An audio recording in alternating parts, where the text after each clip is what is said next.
Say, Prince of Peace, Savior of my soul, my rock in a weary land, my help in the time of trouble, the keeper and sustainer of my soul. It is another Easter Sunday morning that we gather in this place to give you glory. Thank you. And to give you praise. Thank you, God. Now, God, let me preach. Amen. Amen. Well, happy Easter Day. Happy Easter Day.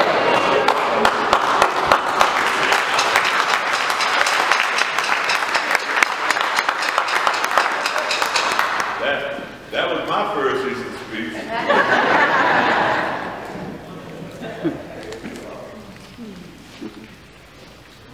You all look so beautiful.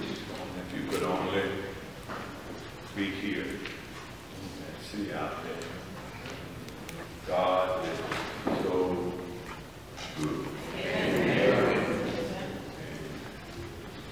There's a passage of scripture I'd like to direct your attention to in the gospel recorded by John. Brother Moss read part of it already. I'm going to start reading verse number 10. Then the disciples went away again unto their own home, but Mary stood without at the sepulchre weeping. And as she wept, she stooped down and looked into the sepulchre, and seeing two angels in white sitting, the one at the head and the other at the feet, where the body of Jesus had lain. And they say unto her, Woman, why weepest thou? She said unto them, Because they have taken away my Lord, and I know not where they lay. And when she had thus said, she turned herself back and saw Jesus standing, and knew not that it was Jesus. Jesus said unto the woman, Why weepest thou? Whom seek thou? She, supposing him to be the gardener, said unto him, Sir, if thou have bore him hence, tell me where you have laid him, and I will take him away. Jesus said unto her, Mary. She turned herself and said unto him, Rabbi, which is to say, Master. Jesus said unto her, Touch me not, for I am not ascended to my Father, but go to my brethren and say unto them, I ascend unto my Father and your Father, and my God and your God. This is sermon number 5 in the Road to Calvary series that we have been preaching during this Holy Week season. And I want to tag this text, the other side of the tomb. The other side of the tomb. This Sunday we come for the crowning celebration called Easter. We come to celebrate the resurrection, what it means for Jesus to be on the other side of Calvary, out of the grave that was the hope. You see, the road to Calvary for the enemies of Jesus was a twofold event. Number one, everything occurred up to Calvary was an effort to get him down. While number two, after they took him down off the cross, everything that occurred afterward was in an effort to keep him down. But what the enemies didn't know was all things work together for good for those who love the Lord and are called according to his purpose. And the purpose for Jesus coming, going to Calvary, and through the grave was for you and I to be able to walk in the newness of a brand new life. Let me back up. Can I back up? Let me back up and set the stage so that you'll have a clear understanding of what I'm talking about. Somebody say back up. Back up. When you read the book of Genesis, chapter 1, verse 28, God tells Adam to subdue and replenish the earth. But not only was he supposed to subdue and replenish, he was also to have dominion. So God's intent for humankind was to subdue, replenish, and have dominion over that which God had created. However, beloved, because of Adam's disobedience, because of his sin, everything was fallen. You do know that sin caused humankind to forfeit what God intended for them, don't you? Yeah. And the reason for the forfeiture is because sin is an active agent that causes separation from God. But God, who is filled with love and compassion, was not going to allow that which he had breathed out to be eternally separated from him. And with that, God went into consultation with himself. And after consulting with himself, he sent his only begotten Son, Jesus the Christ. Being obedient to the Father, Jesus came, lived, shed his blood, died on the cross, went through the grave, and rose on Easter Sunday morning. He did it so you and I could walk in the newness of life.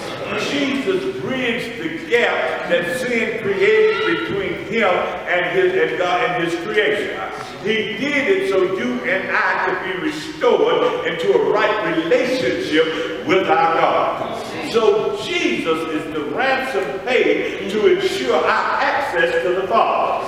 He is the atonement and sacrifice which was necessary and needed. And now we no longer have to offer up turtle doves and pigeons and bullocks and goats.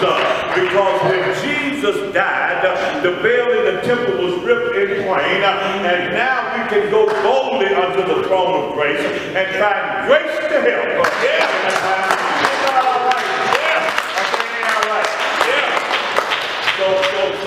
So we come on this Easter Sunday morning to talk about the significance of what Jesus did for us over 2,000 years ago. Because not only did he save you, but he gave you access to areas that you otherwise would not have had. Can I pause right here for a minute? I say, can I pause for a minute? Somebody say pause, preacher. Pause. Thank you for your permission. The truth of the matter is, other people should be happy when you show up at church.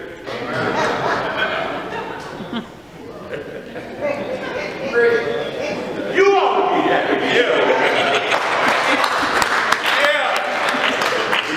Because it's not a right, but a privilege for you to be here in the first place.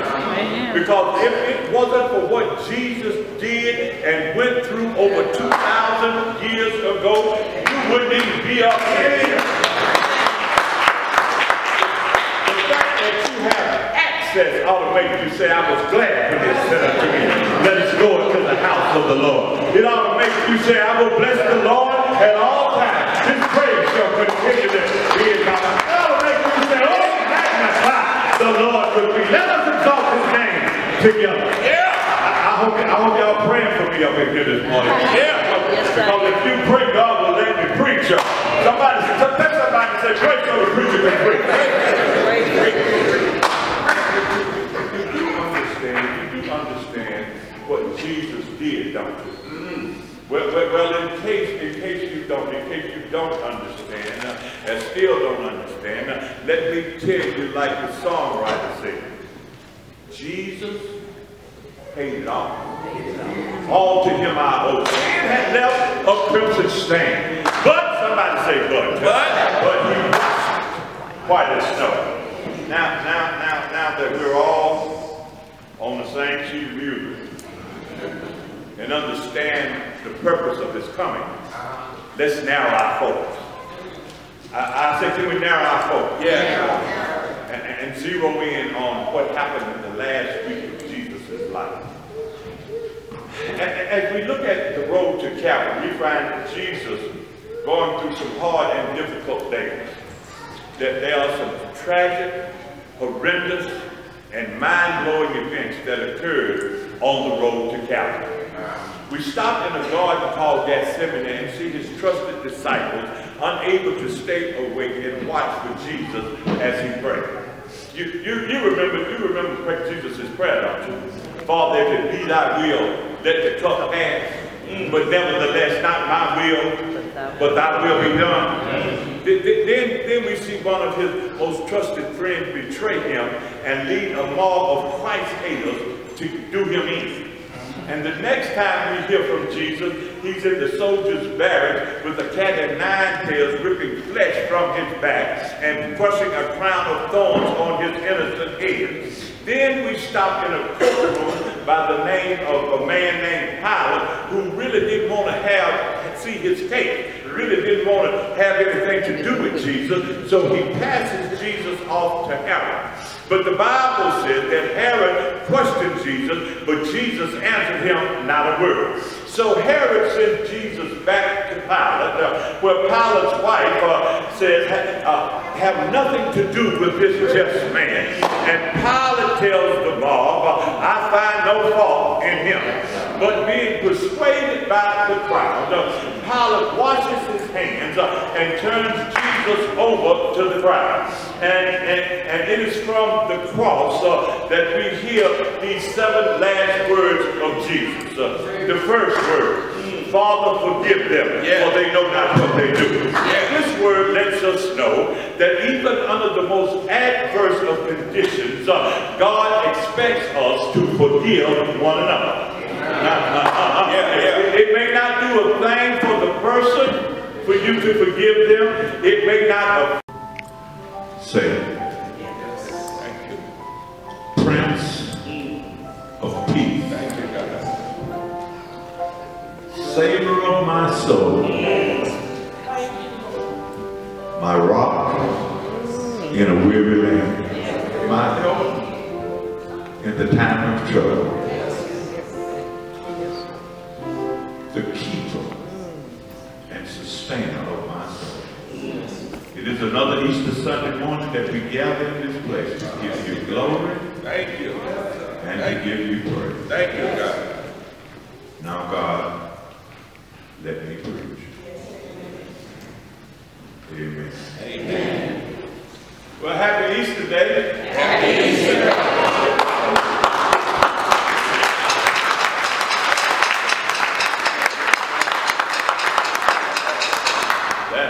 That was my first Easter speech.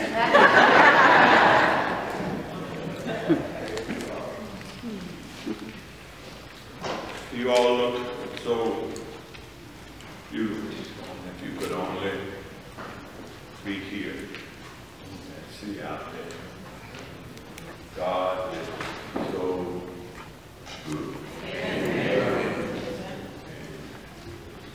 There's a passage of scripture I'd like to direct your attention to in the gospel recorded by John. Brother Moss read part of it already. I want to start to read it, verse number 10. Then the disciples went away again unto their own home, but Mary stood without at the sepulchre, weeping. And as she wept, she stooped down and looked into the sepulchre, and seeing 2 angels in white sitting, the one at the head and the other at the feet, where the body of Jesus had lain. And they say unto her, Woman, why weepest thou? She said unto them, Because they have taken away my Lord, and I know not where they lay. And when she had thus said, she turned herself back and saw Jesus standing, and knew not that it was Jesus. Jesus said unto the woman, Why weepest thou? Whom seekest thou? She, supposing him to be the gardener, said unto him, Sir, if thou have bore him hence, tell me where you have laid him, and I will take him away. Jesus said unto her, Mary. She turned herself and said unto him, Rabbi, which is to say, Master.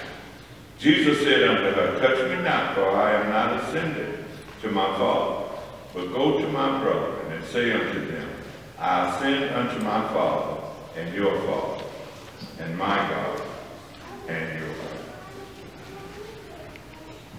God. This is sermon number 5 in the Road to Calvary series that we have been preaching during this Holy Week season. And I want to tag this text, the other side of the tomb. The other side of the tomb. This Sunday we come for the crowning celebration we call Easter. We come to celebrate the resurrection, what it means for Jesus to be on the other side of Calvary, out of the grave that was the hope. You see, the road to Calvary for the enemies of Jesus was a twofold event. Number one, everything occurred up to Calvary was an effort to get him down. While number two, after they took him down off the cross, everything that occurred afterward was in an effort to keep him down. But what the enemies didn't know was all things work together for good for those who love the Lord and are called according to his purpose. And the purpose for Jesus coming, going to Calvary, and through the grave was for you and I to be able to walk in the newness of a brand new life. Let me back up. Can I back up? Let me back up and set the stage so that you'll have a clear understanding of what I'm talking about. Somebody say back up. Back up. When you read the book of Genesis, chapter 1, verse 28, God tells Adam to subdue and replenish the earth. But not only was he supposed to subdue and replenish, he was also to have dominion. So God's intent for humankind was to subdue, replenish, and have dominion over that which God had created. However, beloved, because of Adam's disobedience, because of his sin, everything was forfeit. You do know that sin caused humankind to forfeit what God intended for them, don't you? And the reason for the forfeiture is because sin is an active agent that causes separation from God. But God, who is filled with love and compassion, was not going to allow that which he had breathed out to be eternally separated from him. And with that, God went into consultation with himself. And after consulting with himself, he sent his only begotten Son, Jesus the Christ. Being obedient to the Father, Jesus came, lived, shed his blood, died on the cross, went through the grave, and rose on Easter Sunday morning. He did it so you and I could walk in the newness of life. Jesus bridged the gap that sin created between him and God and his creation. He did it so you and I could be restored into a right relationship with our God. So Jesus is the ransom paid to ensure our access to the Father. He is the atonement and sacrifice which was necessary and needed. And now we no longer have to offer up turtle doves and pigeons and bullocks and lambs and goats. Because when Jesus died, the veil in the temple was ripped in twain, and now we can go boldly unto the throne of grace and find grace to help.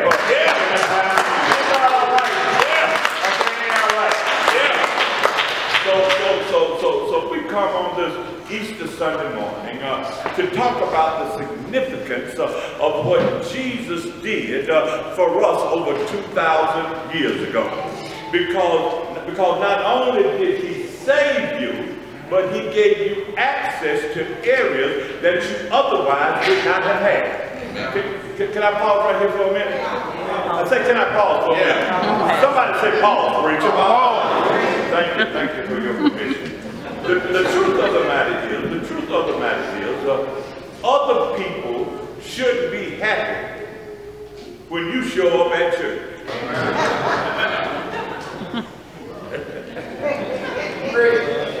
You ought to be happy, because it's not a right, but a privilege for you to be here in the first place. Because if it wasn't for what Jesus did and went through over 2,000 years ago, you wouldn't even be up here.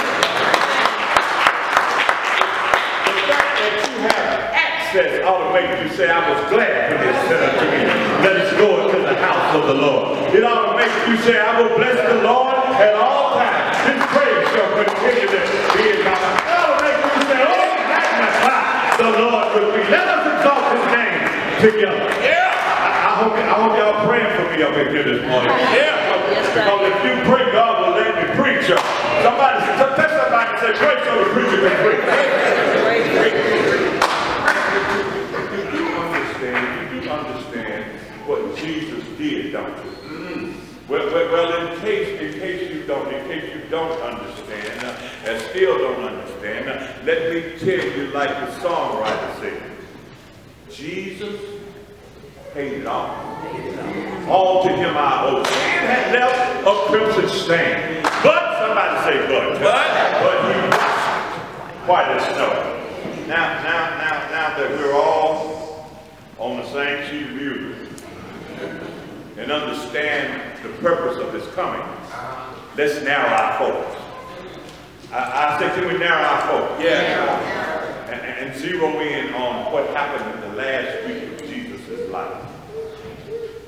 As we look at the road to Calvary, we find Jesus going through some hard and difficult days. There are some tragic, horrendous, and mind-blowing events that occurred on the road to Calvary. We stopped in a garden called Gethsemane and see his trusted disciples unable to stay awake and watch for Jesus as he prayed. You remember Jesus' prayer, don't you? Father, if it be thy will, let the cup pass. But nevertheless, not my will, but thy will be done. Then we see one of his most trusted friends betray him and lead a mob of Christ haters to do him in.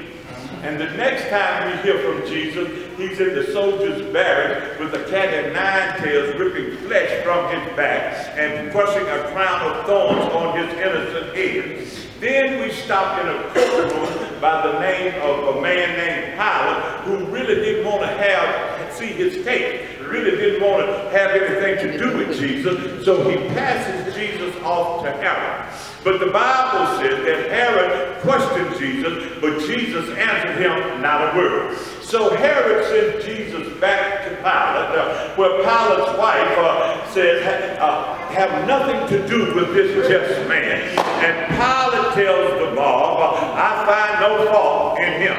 But being persuaded by the crowd, Pilate washes his hands and turns Jesus over to the crowd.